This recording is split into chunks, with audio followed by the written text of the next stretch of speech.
อย่าที่เบานี้เลยว่าเป็นฟองเบิดพี่น้องนี่เนาะเพื่อนซานเพิ่นนะอันนั้นนี่มันเป็นสังกะสียังบ่ฮู้คือกันตอกสังกะสีต้องไปหาเบิ่งก่อนเป็นผ้าแล้วเวลาฝนตกแล้วมันจะผ้าเปียกเบิด โดยน้องเพิ่นก็บ่ได้นอนอยู่พี่น้องนี่เพิ่นน้องเพิ่นไปนอนอยู่เฮือนแม่เฒ่ายังไม่ได้หนึ่งข้าวขออนุญาตเพื่อนเด้อจะมาพี่ยังหนึ่งข้าวอีกวันนึงยังบ่ฮู้คันแบบต้องมีดินก่อนคันบ่มีดินก็ถือว่าคือเก่าเขาเดียวว่าเอาดินอยู่นี่แล้วบ่แม่นบ่เพิ่นสิขายแบบเพิ่นก็สิขายแต่ว่ามันยังมีงบเนี่ยเราต้องซื้อดินก่อนต้องไปซื้อดินก่อนได้ชื่อทุกอย่างเด้อต้องได้ซื้อดินเนาะแล้วก็มาปลูกเขื่อนได้เด้อสบายดีเด้อขอให้เดินทางปลอดภัยไปไสมาไสก็ขอให้คนฮักคนแพงขอให้ร่ำๆรวยๆเฮ็ดหยังจับหยังก็ขอให้เป็นเงินเป็นทองขอให้พระเจ้าอวยพรสาธุเป็นปาตกเกิดโดยอันนี้เป็นยาตัวอันนั้นตัวเก่าตัวเก่าว้ายมาหอดคือว่าให้ยอดคือว่าพกยาเนาะเป็นได้ไหนคือว่าเจ็ดน้ำหูน้ำตาอยู่นี่ไม่เป็นยังไม่ได้เป็นยังสบายดีเด้อหากก็เลิกเวียกตีสบายดีเนาะพี่น้องเลยเป็นครั้งแรกที่ได้เข้ามาหาทั้งน้องป๊อปเนาะมาคนเดียวบ่ทีมงานเพิ่นเข้ามาพี่น้องเลยได้เข้ามาเยี่ยมมายามก่อนพี่น้องเลยเนาะแล้วก็มาครั้งแรกพี่น้องทางนั้นยังห่างไงขาตั้งกล้องไม่ได้หรอเนาะทางนั้นเนาะสบายดีเด้อโอ้ขาดกระดิ่งขาตั้งกล้องแย่สบายดีบ่ไรเด้อสบายดีเด้อทำโมแก่เด้อเคยเห็นแล้วอยู่บ่ไปเด้บ่เคยนี่ได้เคยเห็นบ่ดาวชื่อยังพูดแต่ฉันเคยลาบอกว่านั่นไหนอยู่ได้บอกว่าน้ำจำบ่ได้บ่ว่าน้ำแล้วจำได้แต่บ่ฮู้ซื้อคนแบบมันยาวพูดบ่าวพึ่งเคยลาปักบักชิปเลยคือบ่าวไล่เด้ออันนี้บ่าวแก้วซื้อบ่าวแก้วก็มาข้างหน้าไปพอดีเพิ่นมาคำพี่น้องเนาะ5 โมงเพื่อเพิ่นสิเลิกเวียกนี่เพื่อนจักดังเลยนี่โอ้นี่ดังนี่ดังนี่กับเพื่อนครัวบ่จะนอนอยู่ไสอยู่เฮือนหลังนี้บ่นอนปกติสินอนอยู่เฮือนนี่แต่เดี๋ยวนี้ทำงานไปนอนน้ำยาจะนอนน้ำยาอยู่เพื่อนน้ำบ่าวเป็นยังคือบ่นอนอยู่พี่เพราะว่าเต็มประมาณ7 คนนอนอยู่นี่เหมือนปุ๊บคนแน่บ่7 คนเวลาฝนตกแล้วมันสีฟ้าเนาะมันอันนั้นแบบมันสาดโดยเลยเนาะโดยมันสาดเข้าไปถามพูดโมเมนต์ดังนี่ว่าทีบ่าวดีตกอึมแม่ได้นี่ใส่ไม้ละบ่เอาไม้มาใส่ละติทั้งเบาตูนเป็นคนเห็นให้โดยเบาตูนเป็นคนซื้อตะปูมาตอกนะขึ้นเป็นนั่นชื่อจบมาฝากโดยขอบใจคอยนะยังอยู่พุ่นยังบ่ทันออกมาโดยกำลังสิกลับไปเอาก่อนอยู่นี่ก่อนก็ได้บ่ได้ทำอิฐนะอยู่หลังนี่บ่ล่ะบ่แม่นอยู่หลังนี่ไงครัวบ่อันนี้เป็นเฮือนครัวแต่กี้หันเป็นเฮือนแม่เฒ่าอีกผู้นึงกับลูกของเพิ่นอายุกับซ้ำคอยคือกันแต่เดี๋ยวนี้เพิ่นเอาผัวแล้วเอาผัวแล้วไปอยู่เฮือนผัวโดยอายุจักปีแล้วเจ้า2 ปีแล้วเฒ่าแล้วโดย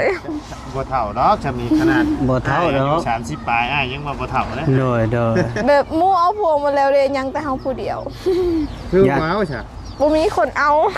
เห็นบ่แม่นเลือกบ่กันสมมุติว่ามีนี่เอาบ่ก็บ่ฮู้คือกันแต่ว่าเดี๋ยวนี้ยังบ่ทันอยากเอายังแสดงว่าเจ้ายังบ่ทันพร้อมเนาะยังบ่ทันพร้อมเทื่อบ่ซั่นโดยดีแล้วล่ะเนาะดีแล้วยังบ่ทันเอาก็อยู่น้ำไผเดี๋ยวนี้นะ อยู่น้ำแม่กับน้อง อยู่กับแม่กับน้อง โดย จักคนน้องจ้ะ น้องคอยหาคน ครั พ บ บพร้อมกับค่อย 6 โดยเจ็ดทั้งแม่ 7ทางแม่ โดย แปดทั้งพ่อ พอเสียแล้ว พ่อเสียแล้ว โดย เป็นลูกกำพร้าบ่เจ้า โดย อ๋อเราเป็นลูกกำพร้าได้บ่ไหลเนาะ โดย อืม เอาก็คือมีทั้งเอซีให้ความสนใจหลายทั้งน้องป๊อปเพิ่นนี่พี่น้อง โดยแม่นแล้ว ตอนที่ว่าไล่อยู่ดุมเหมือนกันมีทั้งเอซีมันนะว่าไล่ไปหาน้องป๊อปหน่อยเด้อ โด โด ย ย น้องป๊อปคือไผเนาะบัดนี้ว่าไล่ ทั้ง ไอ้ ทั้ง ฮัก ผู้ใหญ่ ก็มาแต่บ้านบอก แม่น่าหาสิมาแต่บ้าน โดย มาแต่ว่านนี่ มาแต่บ้านนี่แต่ว่ามันค่ำกัน มัน เลย ค่ำก็เลยบ่ได้มา เลยหาสิมาแต่สิมาตอนเช้าก็ว่าเจ้าไปเวียก โดย โดย ไอ้บอนั่งกินข้าวกับทางเบาตูนตอนเที่ยงแมันบอก แม่นแล้ว แม่น อ้ายนับ เจ้า เป็นบ่ โดยเจ้ามาซื้อกับข้าวเด้ โดย แม่นแล้วแม่นแล้ว โดย เบาไหลอยากลืมเลยเนาะ เพราะว่างงกำลั งงเนาะ นั่งกินข้าวอยู่ใจนะ โดย อันนี้เฮือนชานดิดินร้อนก้อนหยานี่เป็นของเจ้าเองบ่ บอแมนอันนี้เป็นดินของแม่เฒ่าอีกผู้หนึ่ง เป็นดินของ โดยมาขอใส่อยู่นำดินเพิ่น โอ้โดยแต่ว่ามีงบทางอนาบ่ หึ ดินน่ะนะมีงบละบ่ที่ ยัง สิซื้อดินมาให้บ่ยังบ่มีติ ทั้งทีมงานเพิ่นห้ามเบิ่งหรอกเบิ่งดินบ่ โดยได้ยินทางเบาเสียงเพิ่นบอกว่า เมื่อวานนี้เขาแถกที่ดินหรือบ่20 เมตรคูณสาว อ๋อเพิ่น สาวคุณสาว เพิ่น โดย เพิ่นสิแบ่งขายให้บ่ เพิ่นก็บอกว่าสิแบ่งขายให้อยู่ อ๋อแต่ว่าตอนนี้ยังบ่มีงบเนาะ โดย ในราคาเท่าไรถึงจะขาย สาวล้าน 3 ล้าน โดย กระทึกเลยเนาะสาวคุณสาวกวงเติบได้ 20คูณ20บ่หรือ20คูณ15 ได้ยินเขาบอกว่า20คูณ20เพราะว่า 20คูณ20 โดย15คูณ15แบบว่ามันกะประมาณเท่าไหร่วะ18 ล้าน เขาก็เลยบอกว่า20คูณ20คันมีงบคือสิประมาณนั้น มันก็18ก็ยังอีก2ล้านเนาะสิฮอดสาวก็เลยเอาสาวคุณสาวซะเนาะ โดยอะ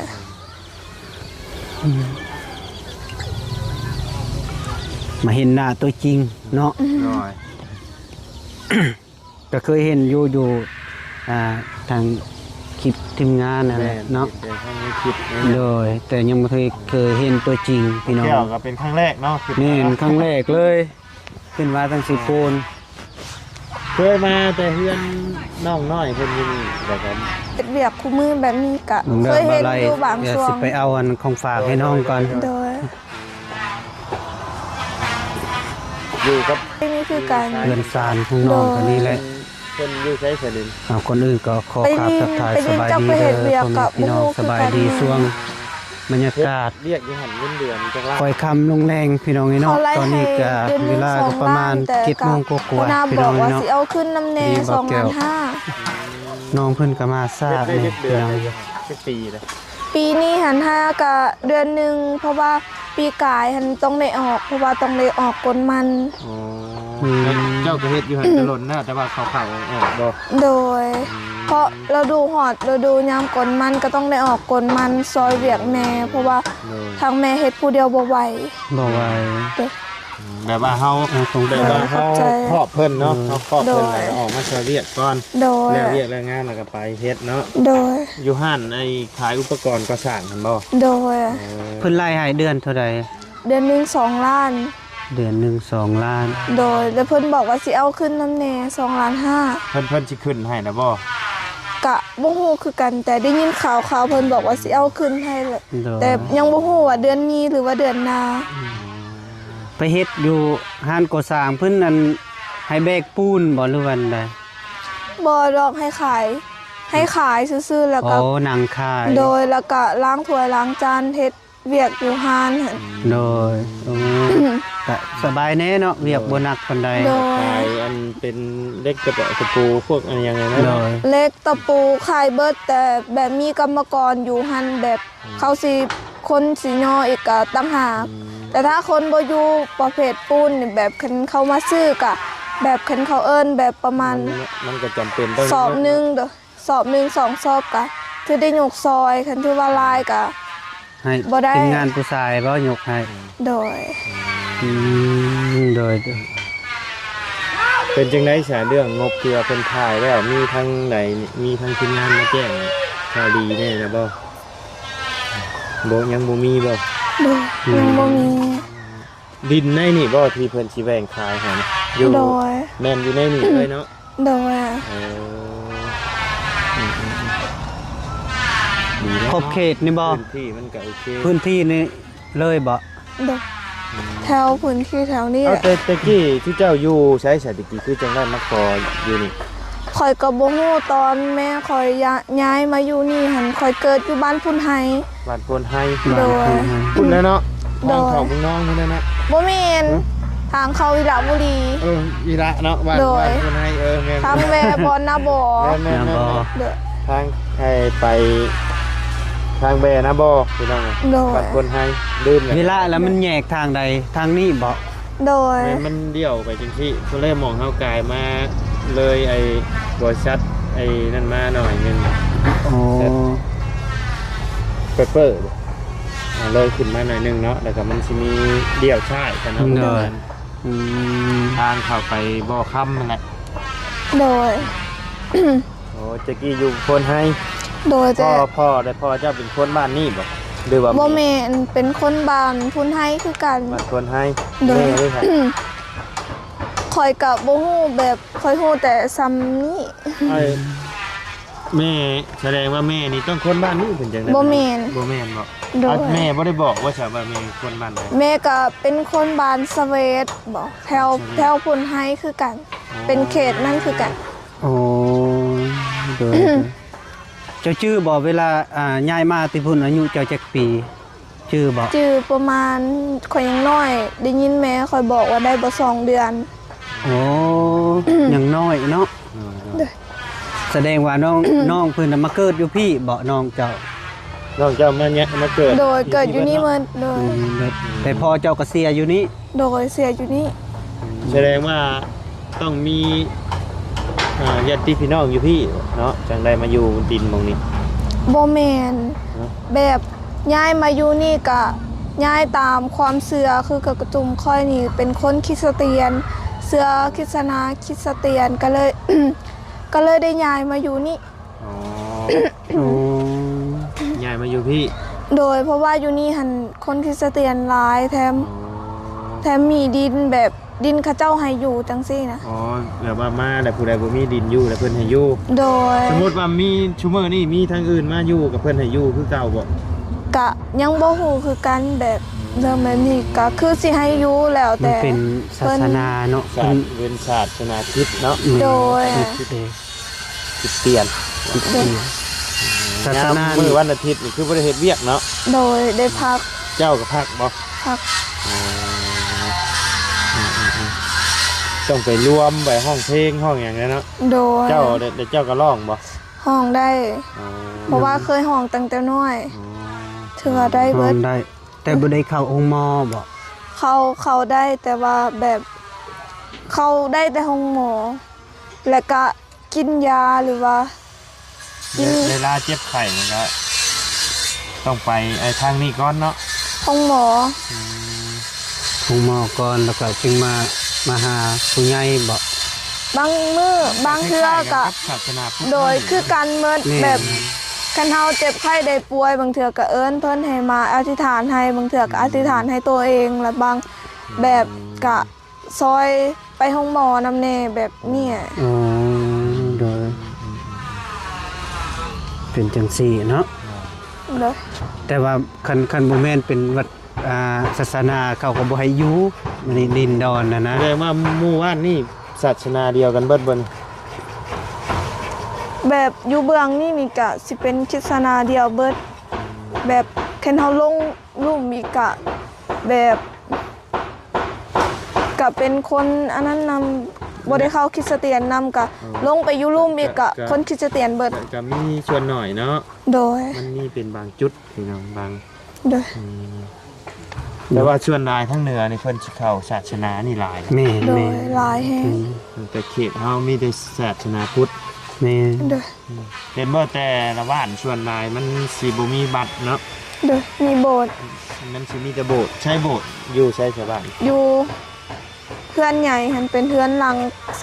คล้ายๆสีส้มเรื่องมันสิติดขาวแล้วหน่อยหนึงแต่นก่อ แบบคืออ่าพี่เจ้าก็เคยไปใส่บาตรใส่หยังอยู่บ่อยู่ในวัดนี่ล่ะ บ่เคย บ่เคยเนาะ โดยคือว่าบ่ได้ บ่ได้เนาะ ขึ้นบ่ลงเลยนะมีงานบ่ลง แบบว่ามีการมีงานมีบุญไปเยอะเนาะ ก็บ่ได้ไป บ่ได้ไปบ่ โดย เอาแบบว่าเขาไปเล่นเป็นอย่างนี้นะ อืม ไปเยอะ ข่อ เนาะ ยเคยไปอยู่เถื่อหนึง แต่ไปตอนกลางคืน อ๋อ แล้วก็เมื่อ เดี๋ยวแบบว่าเข้าวัดทำบุญนี่ก็ บ่ได้ มันบ่ได้เนาะ โดย สมมุติว่าอันมีผู้ชายเนาะมาคือว่าเป็นนานาศาสนาพุทธหรือมาเอาต้องได้เรียนภาษานะบ่เป็นต้องได้เข้าศาสนาบ่ โดยเขาบางคนแบบแล้วแต่คนสิเขาหรือบ่เขาเนาะแต่ถ้าทางแบบถามเฮาจังซี่กับแบบว่าต้องได้เขา อ๋อ แต่กับบ่ฮู้เนาะว่าอนาคตเพิ่นสิเข้า โด นำห ย รือ โอ บ่ เคแล้วเข้าใจแล้วบัดนี้เป็นว่าเรื่องเฮือนเรื่องศาลนี่แหละเป็นได พาสภาขึ้นเบิ่งเฮือนเบิ่งชานนะปะเป็นจัง โด ได๋ ย นี่แหละพี่น้องเฮือนชานเพิ่นจะเอาทางกระซีอ้อม เพื่อนตัวใดเพื่อนตัวนี้เอาก็ นี่ ได้ ก็ได้ เนาะ เอาตัวนี้ก่อนก็ได้ โดยไปพี่น้องเอ้ยไปเจ้าขึ้นก่อน เลยมันบ่ฮักเลยแต่ว่าบัดนี้ กะ หากดอก บ่ฮู้คือกัน อย่าที่เบา เหยียบ นี้ เบิ่งก่อน ว่าเป็นฟองเบิดพี่น้องนี่เนาะเพื่อนซานเพิ่นนะ อุ้ย อันนั้นนี่มันเป็นสังกะสี ยังบ่ พี่น้ ฮู้ เนาะ คือกัน เป็น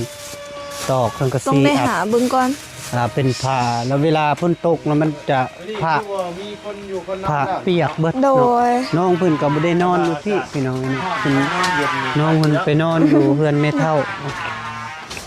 ยังบ่ได้นึ่งข้าว ขออนุญาตเพื่อนเด้อ จะมาพี่นึ่งข้าวอีกบ่นี่มา หนึ่งแล้ว โดยทั้งน้องเพิ่นหนึ่งแล้ว เว้ยเป็นเฮือนครัวนี่เนาะ โดย เฮือนเพิ่นอยู่ที่นอนพี่น้อง เพื่อนนอนเว้นเด้อนี่ เฮือนนอนเย็น นอนเย็นนอนเว้น กินข้าวกินน้ำก็กินอยู่นี่แล้วเนาะ โดย ตัวนี้คือบังไว้ ก็บ่ฮู้คือกัน เลย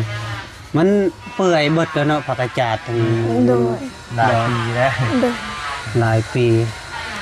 ในป่าลาปีแหละพี่น้องเนาะเป็นได้สภาพเบาไรเพื่อนสานนองมัน พอสมควรอยู่ หนักเนาะ โดย หนักเติบผักกาดจาดยังก็เปื่อยเบิดเลยเนาะจะเอาน้ำมาที่ใส่มาใส่ น้ำใดเพิ่นขอ น้ โด ำคอย บ่ ขอใส่กินน้ำเพิ่น กินน้ำ น้ำใดเมื่อ น้ำใด โดย ยังมาทันมีน้ำมาดานยังบ่ น้ำมาด้านอยู่บ้านนี่แบบบ่ค่อยมีแต่ พันเจาะ บอน แพ เดี ง ยว ไงทางนี้ แพงบ่ แพงนี่ เท่า เล ใด ย นะครับซาวปลายละ บ่ฮอด6 ล้าน 6 ล้าน เจาะน้ำมานะเอาข่อยเจาะให้น้องหัว19ล้านนี่แหละ มันคือแพงแท้ จังแล้วดูว่ามันเป็นแต่ละเขตบ่แต่เขตนี้ อันนี้เป็นน้ำใดเด้ ใส่ได้เลยบ่ แม่น 6 ล้าน 6 ล้าน 6ได้6ล้านบ่ เด้อ 6 ล้าน แบบรุ่นเป่าลมอ่ะนะอันนี้นะจักใหญ่เป่าลม บ่ฮู้คือกันแบบ แต่ว่าเจ้าถามเพิ่นนะในราคา6ล้านบ่ กับบ่พอกันกับอยู่พุ่นมีแต่4ล้าน จะ6 ล้าน อ อยู่ อยู่พุ่น4ล้านมันบ่ได้ใช้ใดน้ำนี่ แม่ มันมีแต่เจาะสูบอันซื่อก ะบ่ฮู้คือกัน แต่ว่าใส่ได้ก็6ล้านอยู่พุ่นก็6ล้าน จำกัด เลยสำคัญแล้ว โอ้ข่อยเจาะให้น้องหัวคือแพงแท้ซะ อาจสิขึ้นแล้วก็บ่จักเพราะยานเขาเฮ็ดน้ำใดดนแล้ว 19ล้านนะ พอตัว น้ำใดคือได้ไดวะ เปิดเอากองตักมันเปิดเอา น้ำได้เข้าใจว่าใส่ได้จุ่มมาเด้ คือ บ่แม่นบ่น้ำประปา บ่แม่น บ่แม่นเนาะ เจ้าเจาะน่ะเป็นน้ำประปา น้ำประปากับข้าวฮอดบ่เห็น หลาย โอ้เอาข้าวน้ำประปาสิดีกว่าเปล่าวะ แม่ แต่มันเปลือง เปลืองเดี๋ยว เดี๋ยว ต้องได้เสียอีกแล้ว แบบเฮาจ่ายค่าน้ำบ่ไหวมันเปลืองแฮง เดือนเท่าไรเพิ่นเก็บ แสนป้ายบางเถื่อ พอแพงตัว กะ น้ำได้แค่นี้เสีย แพงกว่าฮอตไฟอีกเนาะ โดย ส่วนปกติน้ำบ่แพงขนาดนี้นะเฮา ไฟฟ้า เขาใช้เมิดบ้านเลยว่าสิซักเครื่องหรือว่าซักผ้าห่มจังสิอาบน้ำกินน้ำมันก็สิต้องได้แพงแน่เพราะยามนี่แบบมันร้อนเขาก็สิมักอาบน้ำแน่ ดอ แต่ว่าเพื่อนเจ้านี่ยังบ่มีน้ำประปาอหย่างเนาะ ยังมีแต่น้ำใดแต่ว่าเป็นน้ำเขามาคอใส่กินน้ำเพิ่น ดอ เด้อ สมมุติว่าคันมีงบอีหยังอันมีผู้ใหญ่ใจดีเพิ่นอยากซอยนะปลูกเขื่อนปลูกศาลก็ปลูกอยู่พี่บ่เลือกอยู่ไส กะยังบ่ฮู้คันแบบต้องมีดินก่อนคันบ่มีดินก็ถือว่าคือเก่า เขาเดียวว่าเอาดินอยู่นี่แล้วบ่แม่นบ่เพิ่นสิขาย แบบเพิ่นก็สิขายแต่ถ้า แต่ว่ามันเฮายังมีงบอยู่ฮะเราต้องซื้อดินก่อน ต้องไปซื้อดินก่อน ต้องได้ชื่อทุกอย่าง เด้อต้องได้ซื้อดินเนาะแล้วก็มาปลูกเขื่อนได้ เด้อ มื้อน่ะน้องไป ไปเวียก ไปเวียกจากโมง 7 โมง 7 โมงทานน้ำลูกจะได้ตื่นเช้าอยู่ดอกเพิ่น แก้วตื่นแต่เช้าอยู่ โดยสี่มาห้า ตื่นจะโมงเนี่ย ตื่น5 โมงกาย30 5โมง ต้อ เนาะ งมีกำหนดบ่ กะบ่มีกำหนดแต่ค่อยหันสิตื่นเช้าหน่อยนึงกะบ่ฮู้คือกันเพราะ เอา ว่าร ถอันเจ้าขี่ไปนะเป็นรถไผฮะ เป็นรถหัวหน้าค่อย อ๋อรถเพิ่นน่ะ เพิ่นให้เที่ยว เพิ่นให้ขี่กลับไปกลับมาเนาะ โดย เที่ยวโอ้ พออยู่หันบ่มีบ่อนนอนคันมีบ่อนนอนก็สินอนอยู่พุ่นเลย แต่ว่าบ่มีบ่อนนอนก็เลยต้องได้เมื่อนอนอยู่เพื่อน เนาะสมมุติมื้ออื่นน่ะบ่าวมาดิซะสิไปหาเจ้าอยู่ไสอยู่นี่ย่านเจ้ายังบ่ทันมาเด้เจ้ายังบ่ตื่นดิซะเจ้านอนอยู่เฮือนนี่บ่หรือว่าอยู่ไส บางเทื่อก็อยู่เพื่อนหยา เอ้ามาจะมาประมาณ5โมงกับพ่อแม่แล้วก็น่ะแม่แล้วก็น่ะสิตื่นนะให้แม่เราไปเอิ้นให้ก็ได้ โดย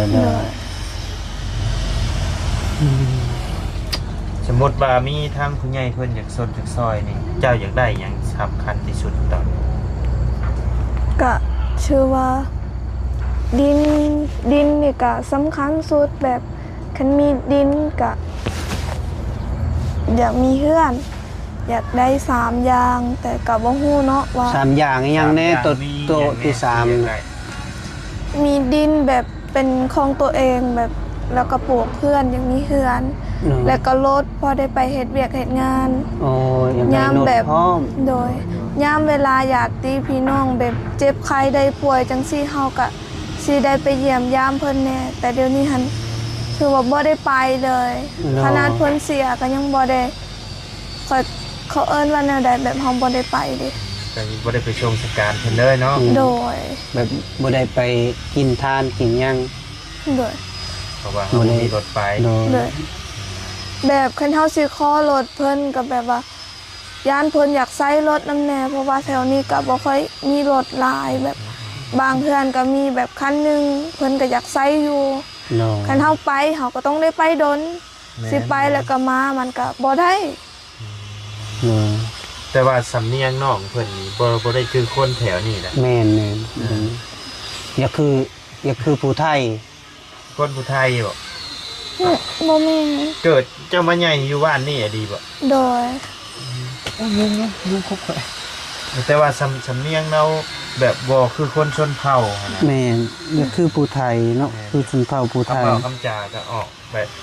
ลาวเฮาแบบ แม่ ไปหลุดเลยนะแบบบ่มีคัดของเลยเอ้าจังไดก็ขอให้ความฝันเป็นจริงนะน้องเด้อ โดย จังไดก็สู้ๆเนาะ โดย หรือว่าหาเฮ็ดเวียกเฮ็ดงานไอ้เลี้ยงพ่อเลี้ยงแม่เลี้ยงน้องบ่จันเป็นเสาหลักของครอบครัวเลยเนาะ โดยมีแต่เลี้ยงแม่เพราะว่าพ่อเสียแล้ว อ๋อแม่นเลี้ยงแม่ สมมุติว่าเจ้า ได้เนาะ เจ้าได้เงินเดือนมาแล้วเจ้าเฮ็ดหยังเจ้าซื้อหยังแน่ ได้เงินเดือนมาก็ให้แม่ เพราะว่าแม่ต้องได้ซื้อข้าวซื้อน้ำแบบ โอ้ จังซี่ เข้าก็ต้องชื่อเนาะ ซื้อเพราะว่าอยู่นี่หันบ่ได้เฮ็ดให้มีแต่เฮ็ดสวนมัน เฮ็ดส่วนมัน โดยแล้วก็ ได้อยู่บ่เฮ็ดส่วนมัน ปีนี้หันหัวมันน้อยโพดก็เลยบ่ได้ เพราะว่าได้แต่3คันรถไทยได้แต่3ล้านปลาย อ๋อ แล้วก็ซื้อเขาเบิด แล้วก็ต้องได้พอร์ตไทยบอนเฮาเฮ็ดสวนมันอีกก็เลยเหมือน โอเคสามีว่าทั้งง่ายกลับก่อนเนาะพอดี โดย ผู้เพิ่นก็ เพิ่นกระทา หลาย รอคิวอยู่ โดย โดย ถ้ามีข่าวดีจังใดเดี๋ยวอ้ายสิมาแจ้งเพิ่มเติมเด้อ มีหยังก็สู้ๆเด้อ โดย มื้อหน้านาบ่าวสิมายามใหม่ครับ โดย หมอไล่ให้มาพร้อมเดียวแล้วเอา ไป ไป สบายดีเด้อน้อง โดย เด้อ สบายดีเด้อขอให้เดินทางปลอดภัย ไปไซมาไซก็ขอให้คนฮักคนแพง ขอให้ร่ำรวยเฮ็ดหยังจับหยังก็ขอให้เป็นเงินเป็นทอง ขอให้พระเจ้าอวยพร โดยสาธุเป็นเนาะเด้อฮะ มื้ออื่นไอซิมาแต่เช้าบ่ โดยเพราะว่าอาสิตื่นมาอาสิมานอนอยู่บ้านพักนี่นะบ้านพักใกล้ๆนี่แหละก็อายก็สนใจมาหลาย เพราะว่าทางผู้ใหญ่ของทางอายนะมีผู้สนใจหลายจะไขขึ้นมาหาแต่ดนแล้ว แต่อายยังบ่ทันมีเวลาแล้วก็เลยอาจจะญาติแยงขึ้นมาเลยนั่นเด้อโดยขอบใจหลายๆมาเด้อพ่อแม่พี่น้อง FC บ่สุขุสุคนเด้อถือว่ามาเจอมาพ่อกับน้องป๊อบกับสภาพเพื่อนเราก็แบบนี้เนาะพี่น้อยเนาะก็ตอนนี้เพิ่นก็อยู่อาศัยดินคนอื่นพี่น้องเนาะดินของแม่เฒ่าเพิ่นพี่น้องเนาะเพิ่นยังบ่ทันได้ดินได้เฮือนเนาะเพิ่นก็อยากต้องการอยากได้ดินอยากได้เฮือนตอนนี้เนาะพี่น้องก็น้องเพิ่นก็ลำบากแข็งหนักแข็งพี่น้องเนาะก็เบิ่งทำเฮือนทำศาลเพิ่นแหละเฮาขออยู่ดีมีแฮงเด้อสุขภาพแข็งจิตวิจุเนี่ยค่ะแต่ส่วนส่งมานำรวยคลิปนี้ก็เบาแก้วก็อำลาก่อนเด้อพ่อแม่พี่น้องโดยบ๊ายบาย